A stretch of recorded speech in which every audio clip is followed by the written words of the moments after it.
Bismillahirrahmanirrahim. وَلْتَكُن مِّنكُمْ أُمَّةٌ يَدْعُونَ إِلَى الْخَيْرِ وَيَأْمُرُونَ بِالْمَعْرُوفِ وَيَنْهَوْنَ عَنِ الْمُنكَرِ وَأُولَٰئِكَ هُمُ الْمُفْلِحُونَ. Kita akan coba lebih mendalami lagi pada perjumpaan kali ini.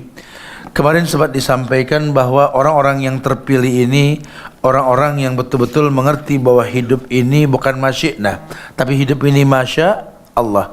Hidup ini terserah Allah. Di mana orang mengetahui bahwa ada masyiahnya Allah. Wa matasa'un illa masya Allah. Kalian tak memiliki kemampuan karena semua kemampuan hanya milik Allah. Kita di antara keduanya. Ya, kita yakin sekali bahwa manusia ini memiliki usaha walaupun Allah yang berkehendak. Sehingga banyaklah muqaddimah ulama mengingatkan kita untuk paham bahwa ibadah yang kita lakukan seperti hadis qudsi yang pernah Allah sampaikan, kullu amal ibni adam lahu.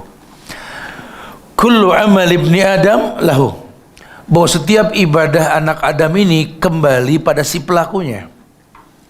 Sehingga kalau seandainya Allah menjanjikan banyak manfaat ibadah dalam Quran dan Sunnah Rasulullah Sallallahu Alaihi Wasallam, kita harus mencari efek tersebut.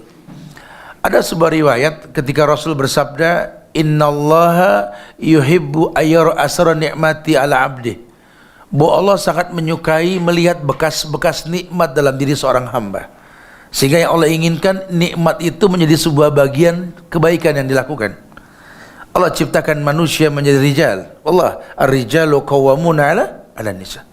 Wa laysa dzakaru kal unsa. Allah ciptakan perempuan, ayyuma imra'atin matat wa zawjuha radin faqalat min ashabil jannah. Jaminannya surga kalau dia menurut sama suaminya. Tentu bahasa-bahasa seperti ini menjadi sebuah arahan dalam hidup kita karena berkait dengan firman Allah dan sabda Rasulullah sallallahu alaihi wasallam.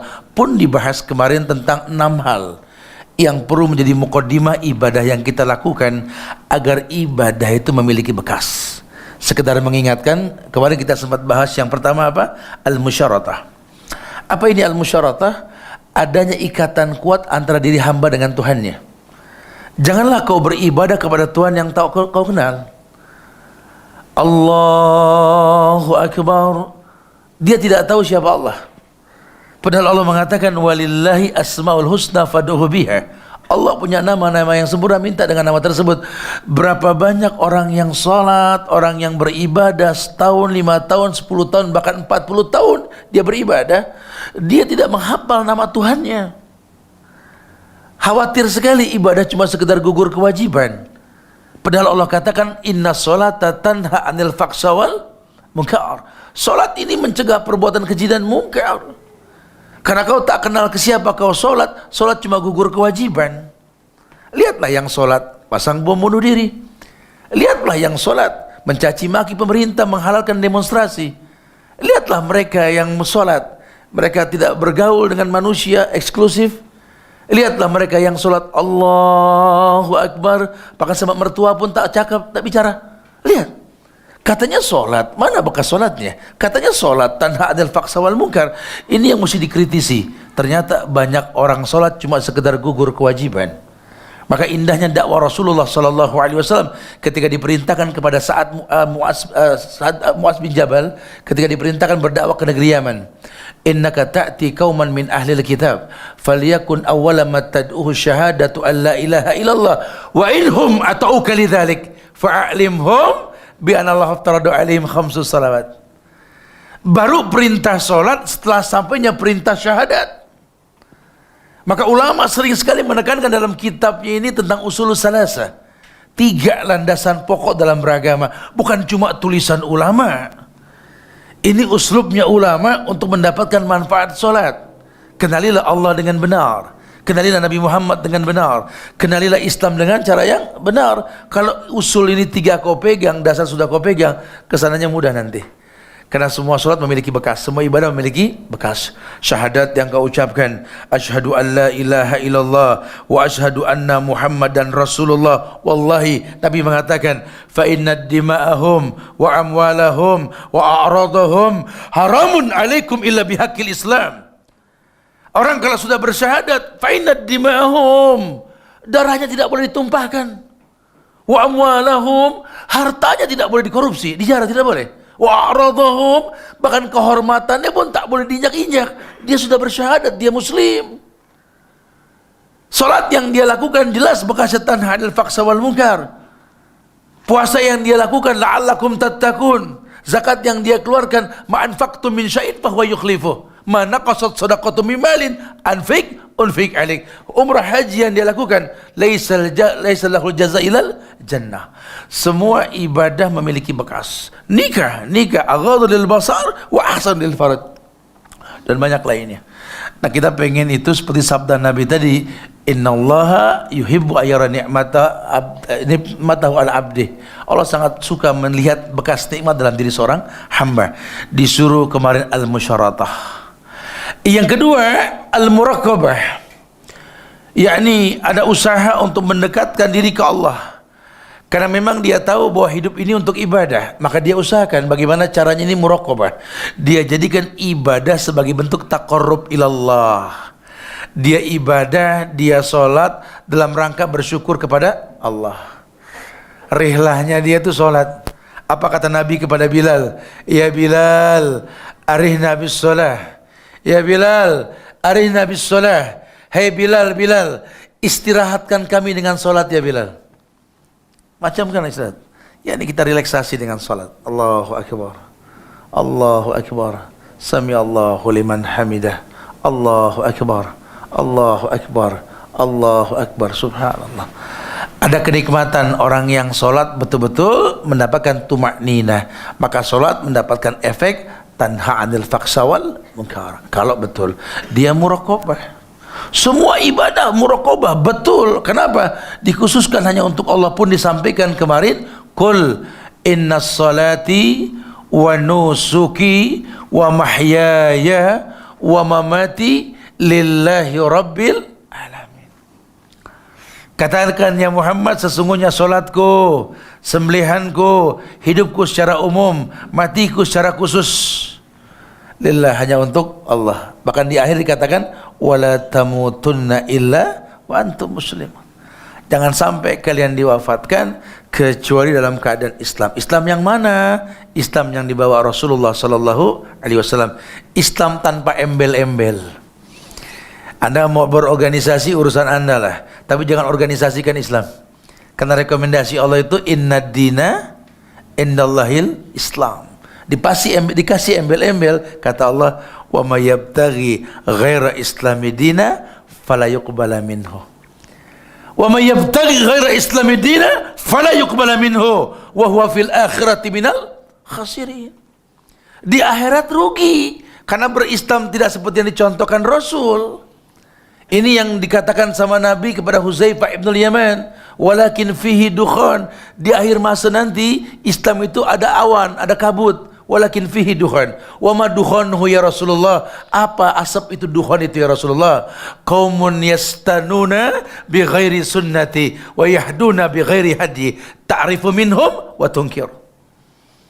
Akan ada kaum di akhir zaman nanti yang bersunnah tidak dengan sunnahku, mengikuti petunjuk pun bukan petunjukku. Ta'rifu minhum wa tunkir. Kau tahu itu sunnah tapi hatimu ingkar. Zaman Nabi ada azan, ada Allahu Akbar, Allahu Akbar. Bilal bangunin orang subuh. Sahabat Ibnu Ummi Maktum masuknya waktu azan. Ya anna Bilal yu'azzin bilail. Kulu wasrabu hatta tasma'adan Ummi Maktum. Makan minum sahurlah kalian sampai dengar azan subuh, azan Ummi Maktum.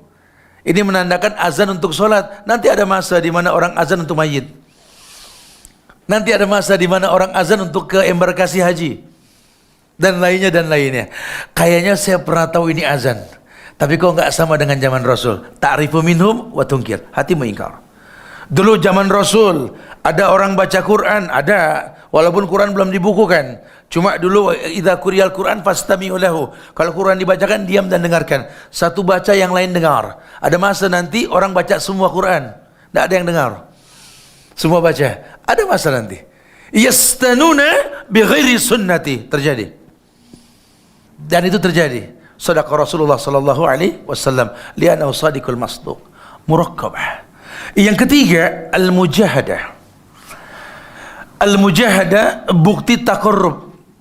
Karena Allah berfirman, "Walladzina jahadu fina lanahdiyanahum subulana." Walladzina jahadu fina lanahdiyanahum subulana. Allah sudah kasih attention bahwa orang yang bersungguh-sungguh di jalan Allah, Allah berikan hidayah. Makna kesungguhan bukan cuma modal semangat tanpa ilmu. Karena ada ayat yang menguatkan ayat itu. Walladzina amanu wa lam yalbisu imanahum bizulmin ulaika lahumul amnu wa hum muhtadun. Hidayah.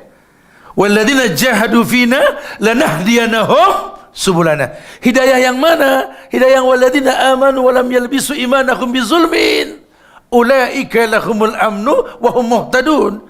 Makanya sahabat bergerak dengan ayat ini. Tidak akan pernah ada muqaddimah sebuah usaha dan doa kecuali mengedepankan tauhid. Umar dengan gayanya mencopot Khalid bin Walid, mengganti dengan Abu Ubaidah bin Zarrah yang tidak selevel. Satu jenderal, satu prajurit, dalam rangka melawan Romawi. Orang ini mati akal sudah. Ini strategi ngaco ini. Kalau jenderal diganti sama kopral sama prajurit ini. Kata Umar, yang kasih kemenangan itu Allah, bukan kita. Buka sababnya. Allah tidak kasih menang sama kalian. Kenapa? Kalian berbuat syirik. Apa syirik kami? Kalian mengatakan di mana ada Khalid bin Walid, di situ ada kemenangan. Syirik. Wa ma lizzalimin min ansar. Sampai kapanpun tidak akan ada kemenangan, kesuksesan selama kesyirikan dianggap biasa. Makanya ulama gencar sekali. Dia tidak melawan orang-orang kafir. Dia tidak melawan dulu orang-orang musyrik. Dia tidak melawan orang-orang kafir yang jelas-jelas kekufurannya. Orang syirik juga sama, yang jelas-jelas kesyirikannya. Yang dilawan ini perusak-perusak agama yang membuka celah kufur dan syirik. Kalau yang tidak paham dibikin bingung kita ini. Ini kok malah ahlul bid'ah yang dihantam, bukan kafir yang dimusuhin. Ahlul bid'ah yang membuka celah kekufuran dan kesyirikan. Perusak-perusak agama ini yang mendatangkan kekufuran dan kesyirikan. Karena kalau perusak-perusak ini sudah hilang, yang kafir pun bisa terdakwahi. Kalau dengan cara yang betul. Karena zaman sahabat dulu, sahabat mengatakan, dulu kafir Yahudi, dulu kafir Nasrani, melihat kami para sahabat bisa masuk Islam. Karena mereka belum tahu syariat. Tapi kalau ahlul bid'ah ini tahu syariat, sengaja merusak syariat. Wa may yushakkikir rasulah min ba'di ma tabayyana lahul huda wa yattabi' ghaira sabilil mu'minin nuwallihi ma tawalla wa nuslihi jahannam wa sa'at masira. Statement Allah begitu. Di An-Nisa ayat 115 itu. Barang siapa yang bertolak belakang dengan Rasul ba'da ma tabayyana lahul huda, setelah dijelaskan al-huda. Al-huda al-halal wal haram wa umuru bainahuma mustabihat. Petunjuk. Halal sudah jelas, haram pun jelas. Antara halal dan haram ada yang namanya syubhat.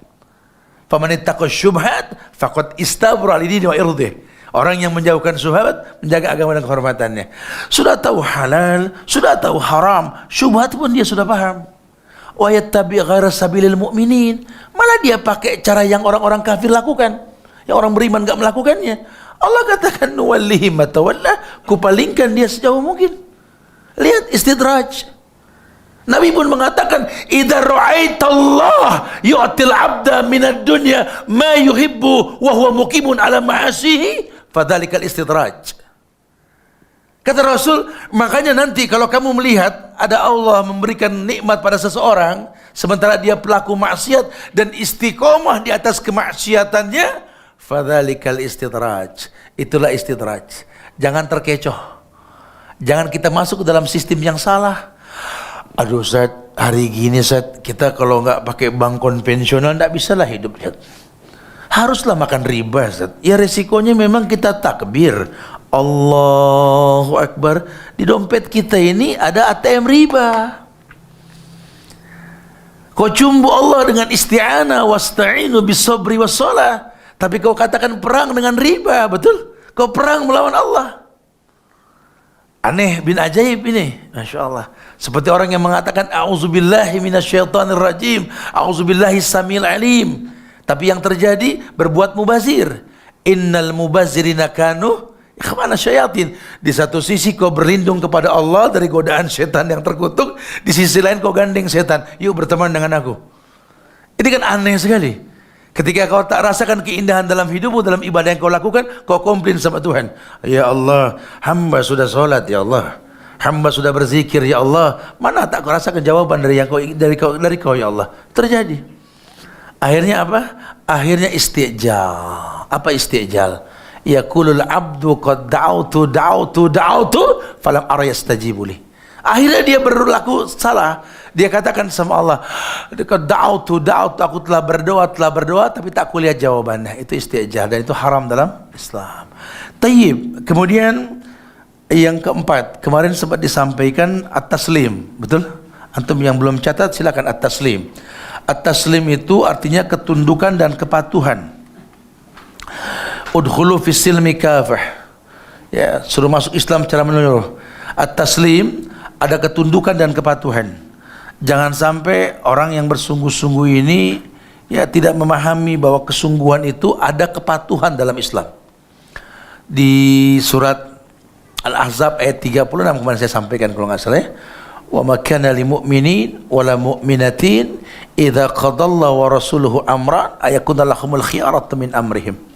Tidak ada pilihan lain buat orang beriman, laki kah dia, perempuan kah dia, kalau Allah dan Rasulnya telah tentukan hukum, kecuali mengatakan sami'na.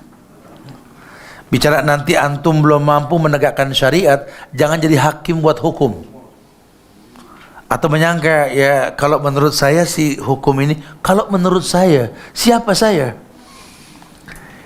Ini firman Allah, ini sabda Rasul, ini bukan kaleng-kaleng ini. Masya Allah. Kalau orang Jakarta bilang bukan kaleng-kaleng, Pak. Kaleng-kaleng itu kalau disenderin pengok gitu, Pak. Ini bahasa langit, ini bahasa sodikul masduk, bahasanya Rasul ini yang nggak mungkin berdusta. Wa may yantiqu anil hawa in huwa illa wahyu yuha. Nabi nggak mungkin berkata yang dusta. Karena sampai Allah sudah syariatkan, Nabi sudah contohkan, apalah daya kita mau dusta sama itu semua? Tidak ada. Katakan dengan tegas, sami'na wa ta'ana. Itu yang paling baik. Makanya taslim, tunduk dan patuh kepada syariat. Walaupun kita belum tahu, tapi kalau kabar ini dengan sanad yang sahih, konsekuensinya patuh. Minta sama Allah, ya Allah, mudahkan hamba untuk bisa melaksanakan syariat ini, ya Allah. Karena pelaksanaan syariat itu yang dikatakan tazawwad. Wa tazawwadu fa inna khair zadi taqwa. Berbekalah kalian sebaik-baik bekal takwa kepada Allah. Tayyib. Kemudian yang kelima ar-ridha. Kemarin kita sampaikan ar-ridha ini. Kenapa saya ulang? Karena penting. Ya, kita akan melanjutkan dengan bahasan berikutnya nanti ya. Ar-ridha ini artinya betul-betul memang yang dalam ungkapan kata sering kita ucapkan di pagi dan petang. Raditu billahi rabba wa bil islami dina wa bi Muhammadin nabiyya wa rasulah. Raditu billahi rabba. Bukan cuma lisan bahasa mengatakan raditu billahi rabba. Apa buktinya? Karena robba ya rubu yang mencipta dengan proses. Kalau istilah kata alhamdulillahi rabbil alamin, rabbil alamin, Rabb yang menciptakan alam, kita cuma bagian alam. Maka khobarnya dikedepankan alhamdulillah, segala puji milik Allah. Ya, Allah terpuji, Rabbul Alamin diakhirkan. Sudahlah sama Allah jangan komplain, segalanya milik Allah, pujilah dia walaupun kau tak kenal Allah. Artinya kau tak melihat Allah, tapi kalau kau tahu ini Nabi yang perintahkan untuk membaca Al-Fatihah sebagai awal dari solat yang kau lakukan, la sholata illa bi fatihatil kitab, katakan alhamdulillahi rabbil alamin. Rabbul Alamin, Rabb yang menciptakan alam dengan sempurna, kami cuma bagian dari alam.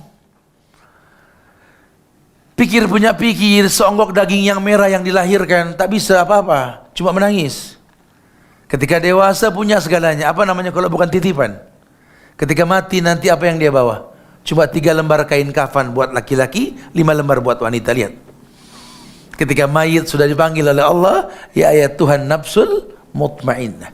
Ya ayat Tuhan nafsul mutmainnah. Wahai jiwa-jiwa yang tenang. Apa jiwa yang tenang? Si kaya yang bersyukur, si miskin yang bersabar. Ya Tuhan nafsul mutmainnah, irji'i ila rabbiki radiyatan mardiyah, ridha.